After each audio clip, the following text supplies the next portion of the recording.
আমরা তো পটল চিংড়ি বা পেঁয়াজ রসুন দিয়ে পটলের তরকারি প্রায় খেয়ে থাকি।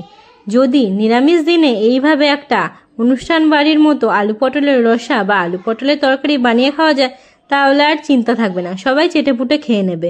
তার জন্য প্রথমে আলু আর পটলটাকে ধুয়ে কেটে নেব। তারপরে আমি কড়াইতে তেল দিয়ে আলুটাকে নুন আর হলুদ দিয়ে ভালো করে লাল করে ভেজে তুলে নিয়েছি। পটলটাকেও সেইভাবে ভেজে তুলে নেব। পটলটা ভাজা হয়ে গেলে আমি ওই তেলের মধ্যেই গোটা জিরে, গরম মশলা আর তেজপাতা ফোড়ন দিয়ে দিয়েছি। এরপর আমি এর মধ্যে সামান্য একটু হিংও দিয়ে দেব। এরপরে আমি এর মধ্যে একটা টমেটো কুচি করে দিয়ে দিয়েছি। টমেটোটা ভালো করে ভাজা হয়ে গেলে আমি এবার এর মধ্যে আদা, জিরে, শুকনো লঙ্কা আর কিছুটা পোস্ত একসঙ্গে বেটে দিয়ে দেব। পোস্তটা দেওয়াতে একটু টেস্টটা বেশি বেড়ে যায়। আর এর মধ্যে এরপর নুন আর হলুদও দিয়ে দিয়েছি।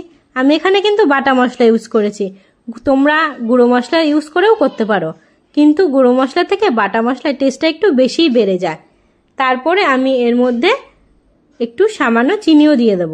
মশলাটা যতক্ষণ কষাবো, যতক্ষণ তেল না ছেড়ে আসছে, এরপর আমি ভালো করে আবারও কষাতে থাকবো।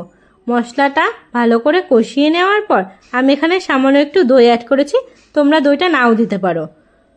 এরপর আমি ভালো করে আবারও কিছুক্ষণ কষিয়ে নেব। মশলাটা ভালো করে কষে গেলে এরপর আমি এখানে ভেজে রাখা যে পটল আর আলুটা, সেটা আমি এর মধ্যে দিয়ে দেব। এরপর আলু আর পটলটার সঙ্গে মশলাটা ভালো করে আবারও কিছুক্ষণের জন্য কষাতে থাকবো।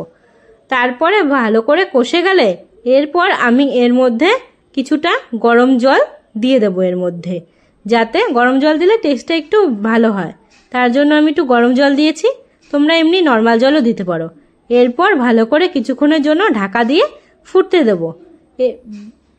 পটল আর আলুটা সেদ্ধ হয়ে গেলে আমি এরপর এর মধ্যে একটু গোটা গরম মশলা বাড়িতেই আমি গুঁড়ো করে নিয়েছি, সেই গরম মশলার গুঁড়োটা আর এর মধ্যে সামান্য একটু ঘি দিয়ে নামিয়ে নেব।